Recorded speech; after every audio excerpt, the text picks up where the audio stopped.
साथियों, राजस्थान की धरती ने कई ऐसे नेता दिए हैं जिन्होंने न सिर्फ राजनीति की बल्कि दिलों पर भी राज किया।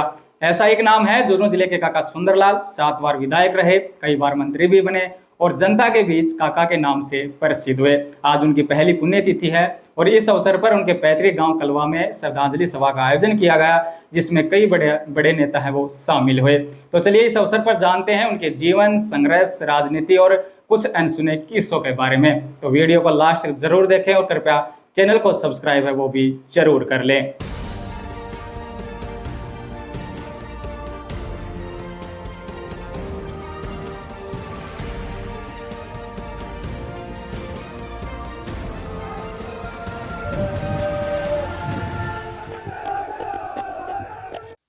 तो चलिए सबसे पहले जानते हैं उनके जन्म और बचपन के बारे में। तो काका सुंदरलाल का जन्म 22 अगस्त 1933 को झुंझुनू जिले के बुहाना के पास एक छोटे से गांव कलवा में हुआ। वे साधारण परिवार से थे।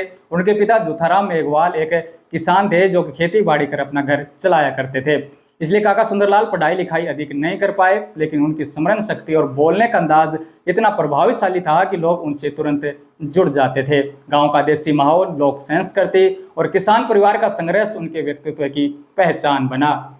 तो चलिए अब जानते हैं उनके राजनीतिक सफर के बारे में। तो आपको बता दें कि काका सुंदरलाल ने वर्ष 1971 में ग्रामीण जनप्रतिनिधि के रूप में राजनीति का सफर है वो शुरू किया और उसके बाद 1972 में पहली बार कांग्रेस के टिकट पर विधानसभा पहुंचे। इसके बाद उनकी जीत का सिलसिला है वो लगातार चलता गया, जिसमें 1980 में निर्दलीय, 1985 में कांग्रेस, 1993 में निर्दलीय, 2003 में भाजपा और फिर 2008 व 2013 में पिलानी से भाजपा के टिकट पर चुनाव जीता। इससे उन्होंने साबित कर दिया कि जनता का विश्वास ही असली ताकत होती है। यही नहीं, उसके बाद काका सुंदरलाल ने राजनीति में कई ऊंचे पद भी संभाले, जैसे कि 1989 में संसदीय सचिव एवं राज्य मंत्री बने, 1998 में मोटर गैराज एवं ऊर्जा राज्य मंत्री बने, 2007 और 2016 में एससी आयोग के अध्यक्ष बने और कैबिनेट मंत्री का दर्जा पाया। आपको बता दें कि झुंझुनू के अंदर पहली बार फूल खिलाने वाले काका सुंदरलाल ही थे।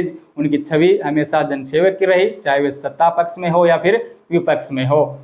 साथियों, अब ये जानते हैं कि आखिर उनका नाम काका है वो कैसे पड़ा। तो आपको बता दें कि सुंदरलाल अपने बेबाक और देसी अंदाज के लिए जाने जाते थे। एक बार विधानसभा में कृषि मुद्दे पर बहस के दौरान चंद्रमल वैद ने मजाक में उन्हें कह दिया, ठीक है काका। इसके बाद विधानसभा से लेकर गांव-गांव तक लोग उन्हें काका ही कहने लगे।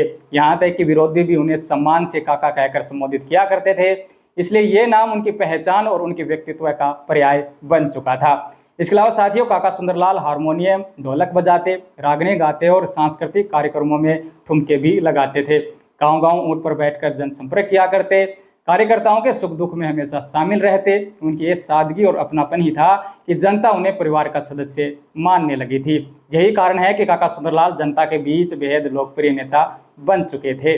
चलिए अब काका सुंदरलाल से जुड़ा एक ऐसा किस्सा आपको बताते हैं जिसने राजनीति में बहुत ही बड़ा प्रभाव डाला था। ये बात है 1993 की, जब भैरों सिंह शेखावत की सरकार बन रही थी और उस वक्त काका सुंदरलाल ने निर्दलीय चुनाव जीता था। उसके बाद 6 मार्च 1995 को गरडाना के अंदर किसान सम्मेलन हो रहा था और काका सुंदरलाल भी वहाँ मौजूद थे।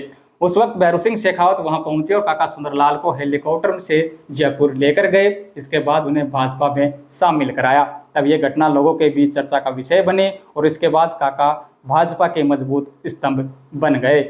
इसके अलावा साथ ही उस वक्त 3 व्यक्तियों की जोड़ी हुआ करती थी, जिसमें सीसरा मोला, प्रहलाद पुहानिया और सुंदरलाल काका शामिल थे, जिन्हें लोग तिगड़ी के नाम से जानते थे। और उस वक्त तीनों की दोस्ती और क्षेत्र में पकड़ गजब की थी। साथियों, काका सुंदरलाल भले ही पढ़े लिखे नहीं थे, उसके बावजूद भी कई बड़े अधिकारियों को पटकनी दी। जैसे कि पिलानी सुरक्षित सीट बनने के बाद काका ने भाजपा से चुनाव लड़ा। उनके सामने थे रिटायर्ड आईएएस और राजस्थान लोक सेवा आयोग के पूर्व अध्यक्ष हनुमान प्रसाद। लेकिन उस वक्त जनता ने पढ़े लिखे अफसर को नकार कर देसी अंदाज वाले काका को जिताया और 2013 में भी उन्होंने रिटायर्ड आईएएस जेपी चंदेलिया को हराया। इसलिए कह सकते हैं कि राजनीति में पढ़ाई से बड़ा है जनता का विश्वास और कर्मठता, जो कि काका सुंदरलाल ने भली भांति निभाया।